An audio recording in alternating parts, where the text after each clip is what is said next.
ದರ್ಶನ್ ಜಾಮೀನು ವಿಚಾರಣೆ ಸಂದರ್ಭದಲ್ಲಿ ಕಾವೇರಿದ ವಾದ ಮಂಡನೆ ನಡೀತಾ ಇದೆ. 57ನೇ ಸಿಸಿಎಚ್ ಕೋರ್ಟ್ನಲ್ಲಿ ಸಿ.ವಿ. ನಾಗೇಶ್ ಅವರು ರೇಣುಕಾಸ್ವಾಮಿ ಕೊಲೆ ಕೇಸ್ನಲ್ಲಿ ದರ್ಶನ್ ಪಾತ್ರವೇ ಇಲ್ಲ ಅಂತ ಅವರು ವಾದ ಮಾಡ್ತಾ ಇದ್ದಾರೆ. ಹಣದ ವಿಚಾರಕ್ಕೆ ಕೊಲೆ ಮಾಡಿದ್ದಾಗಿ ಆರೋಪಿಗಳು ಹೇಳಿದ್ದಾರೆ. ಆರೋಪಿ ಪ್ರದೂಷ್ PSIಗೆ ಕರೆ ಮಾಡಿ ಈ ವಿಚಾರವನ್ನ ಹೇಳಿದ್ರು.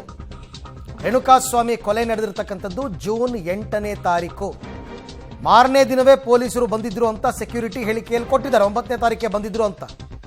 ಜೂನ್ 9ನೇ ತಾರೀಕು ಹತ್ಯೆ ವಿಚಾರ ಗೊತ್ತಾಗಿದೆ ಅಂತ ಪೊಲೀಸರು ಹೇಳ್ತಾ ಇರೋದು. ಜೂನ್ 12ನೇ ತಾರೀಕಿನ ರಾತ್ರಿಯ ತನಕ ಇವರು ಏನು ಮಾಡ್ತಾ ಇದ್ರು? ರಾತ್ರಿ 12 ಗಂಟೆ ವೇಳೆಗೆ ವಸ್ತುಗಳನ್ನು ಸೀಸ್ ಮಾಡಿರೋದಾಗಿ ಹೇಳಿಕೆ ಕೊಡ್ತಾ ಇದ್ದಾರೆ. ಈ 3 ದಿನ ಅವ್ರು ಏನು ಮಾಡಿದ್ರು? ಟಾರ್ಚ್ ಹಿಡ್ಕೊಂಡು ಹೋಗಿ ವಸ್ತುಗಳನ್ನು ಸೀಸ್ ಮಾಡಿದ್ದಾರೆ.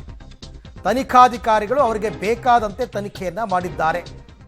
ರೇಣುಕಾಸ್ವಾಮಿ ಕೊಲೆ ಕೇಸ್ನಲ್ಲಿ ದರ್ಶನ್ ಪಾತ್ರ ಇಲ್ಲ. ಇನ್ನೂ ಡೀಪಾಗಿ ಹೋಗಬೇಕು ದರ್ಶನ್ ವಿಚಾರದಲ್ಲಿ. ಇಷ್ಟು ಮಾತ್ರ ಹೇಳಿದ್ರೆ ಕೋರ್ಟ್ ಕೇಳಲ್ಲ. ಬಟ್ ಇವರು ಅದನ್ನು ಹಿಡ್ಕೊಂಡಿದ್ದಾರೆ. ಈ 3 ಜನ ಇದ್ರಲ್ಲಪ್ಪ, ಇವತ್ತು ಮೊನ್ನೆ ರಿಲೀಸ್ ಆದ್ರಲ್ಲ, A15, 16, 17, ಈ 3 ಜನ ಕೊಲೆ ಮಾಡಿರೋದು ಅಂತ ಬಂದು ಪೊಲೀಸರಿಗೆ ಸರೆಂಡರ್ ಆಗ್ತಾರೆ.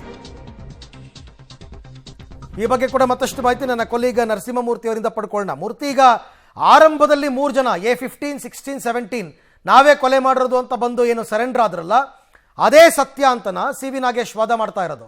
ಅರವಿಂದ, ಅಂದ್ರೆ ಪೊಲೀಸರಿಗೆ ಕೊಲೆ ವಿಚಾರ 9ನೇ ತಾರೀಕಿಗೆ ಗೊತ್ತಾಗಿದೆ. ಅಂದ್ರೆ ಘಟನೆ ನಡೆದಂತಹ ಸ್ಥಳಕ್ಕೆ ಪೊಲೀಸರು 9ನೇ ತಾರೀಕಿಗೆ ಬಂದಿದ್ದಾರೆ. ಆ ಬಗ್ಗೆ ಸ್ವಇಚ್ಛಾ ಹೇಳಿಕೆಯಲ್ಲಿ ಒಂದಷ್ಟು ಆರೋಪಿಗಳು ಹೇಳಿದ್ದಾರೆ. ಅದ್ರ ಜೊತೆಗೆ ಸಾಕ್ಷಿದಾರರು ಕೂಡ ಮೆನ್ಷನ್ ಮಾಡುವ ಕೆಲಸವನ್ನ ಮಾಡಿದ್ದಾರೆ. ಆದ್ರೆ ಪೊಲೀಸರು 12ನೇ ತಾರೀಕು ಮಧ್ಯರಾತ್ರಿ ಒಂದಷ್ಟು ಎವಿಡೆನ್ಸ್ಗಳನ್ನು ಟಾರ್ಚ್ ಬಿಟ್ಕೊಂಡು ಹುಡುಕ್ತೋ ಅನ್ನೋ ಮಟ್ಟಿಗೆ ತೋರಿಸಿದ್ದಾರೆ. ಹಾಗಾದರೆ ಆ 9ನೇ ತಾರೀಕಿಗೆ ಗೊತ್ತಾದಂತಹ ಪೊಲೀಸರಿಗೆ ವಿಚಾರ 12ನೇ ತಾರೀಕಿನ ತನಕ ಏನು ಮಾಡ್ತಿದ್ರು? 8ನೇ ತಾರೀಕಿಗೆ ಪ್ರದೋಷ್ ಈ ರೀತಿಯಾಗಿ ಕೊಲೆಯಾಗಿದೆ ಅಂತೇಳಿ ಒಬ್ಬರು ಸಬ್ ಇನ್ಸ್ಪೆಕ್ಟರ್ಗೆ ಕರೆ ಮಾಡಿ ಹೇಳ್ತಾರೆ. ಅಂದರೆ 8ನೇ ತಾರೀಕು ಪೊಲೀಸರಿಗೆ ಗೊತ್ತಾಗಿದೆ, 9ನೇ ತಾರೀಕು ಎಲ್ಲ ಪೊಲೀಸರಿಗೂ ಗೊತ್ತಾಗಿದೆ ಈ ರೀತಿಯಾಗಿ ಕೊಲೆಯಾಗಿದೆ ಅಂತೇಳಿ. ಆದರೂ ಕೂಡ ಇವರು ಎವಿಡೆನ್ಸನ್ನು ಕಲೆಕ್ಟ್ ಮಾಡೋದಕ್ಕೆ 12ನೇ ತಾರೀಕು ಮಧ್ಯರಾತ್ರಿ 12 ಗಂಟೆ ತನಕ ಕಾಯ್ತಿದ್ರು. ಇವೆಲ್ಲವೂ ಕೂಡ ದುರುದ್ದೇಶಪೂರ್ವಕವಾಗಿ ಒಂದಷ್ಟು ಸಾಕ್ಷಿಗಳನ್ನು ಸಂಗ್ರಹ ಮಾಡಬೇಕು ಅಂತೇಳಿ ಮ್ಯಾನುಪ್ಯುಲೇಟ್ ಅನ್ನ ಮಾಡದಂತೆ ತನಿಖಾಧಿಕಾರಿ ಕಂಡು ಬರ್ತಿದೆ. ಹೀಗಾಗಿ ಇವೆಲ್ಲವೂ ಕೂಡ ಲೋಪದೋಷದಿಂದ ಕೂಡಿರ್ತಕ್ಕಂತಹದ್ದು ಅನ್ನೋ ಮಟ್ಟಿಗೆ ನ್ಯಾಯಾಲಯದಲ್ಲಿ ಸಿ.ವಿ. ನಾಗೇಶ್ ಅವರು ತಮ್ಮ ಪ್ರಬಲವಾದಂತಹ ವಾದ ಮಂಡನೆಯನ್ನ ಮಾಡ್ತಿರೋದು. ಅಲ್ಲ, ಕೊಲೆ ನಡೆದಿರೋದು 8ನೇ ತಾರೀಕು ಅಂತ 9ನೇ ತಾರೀಕಿಗೆ ಗೊತ್ತಾಯಿತು. ಅವತ್ತೇ ಹೋಗಿ ಸಾಕ್ಷಿಗಳನ್ನ ಕಲೆ ಹಾಕಬೇಕಾಗಿತ್ತು.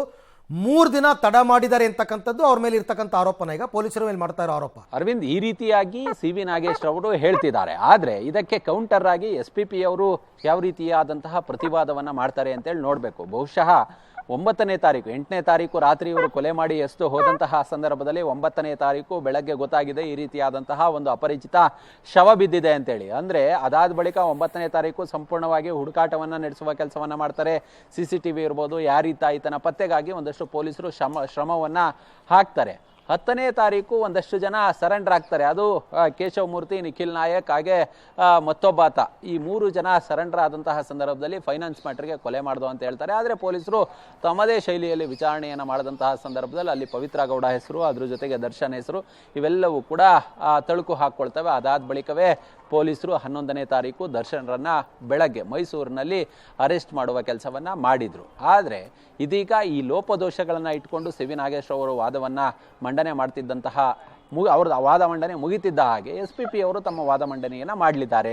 ಇವರು ಹೇಳಿದಂತಹ ಅಂಶಗಳು ಹೇಗೆ ಸತ್ಯವಾಗುತ್ತಾ ಅಥವಾ ಅಸತ್ಯವಾಗುತ್ತಾ, ಯಾವ ಉದ್ದೇಶದಿಂದ ಹೇಳಲಾಗಿದೆ, ಇಲ್ಲಿ ಆ ಲೋಪದೋಷದಿಂದ ಕೂಡಿದೆ ಅಂತ ಹೇಳ್ತಿದ್ದಾರೆ, ಅದು ಸರಿನಾ ತಪ್ಪ ಅನ್ನೋದನ್ನ ಕೂಡ SPP ಅವರು ತಮ್ಮ ವಾದ ಮಂಡನೆಯಲ್ಲಿ ತಿಳಿಸಲಿದ್ದಾರೆ. ಹಾಗೆ ಸಂಪರ್ಕದಲ್ಲಿದೆ ಮೂರ್ತಿ, ಮತ್ತೆ ನಿಮ್ಮ ಜೊತೆ ಮಾತನಾಡ್ತೀನಿ. ಇವತ್ತು ಹೆಚ್ಚು ಕಡಿಮೆ ಇಡೀ ಅಂದರೆ ಕೋರ್ಟ್ ಕಲಾಪ ಮುಕ್ತಾಯವಾಗುವ ತನಕವೂ ಸಿ.ವಿ. ನಾಗೇಶ್ ಅವರಿಗೆ ಅವಕಾಶವನ್ನ ಕೊಡ್ತಾರೆ. ಈಗ ನಡೀತಾ ಇರೋದು ಜಾಮೀನು ಅರ್ಜಿ ವಿಚಾರಣೆ, ಟ್ರಯಲ್ಸ್ ಆರಂಭ ಆಗಿಲ್ಲ.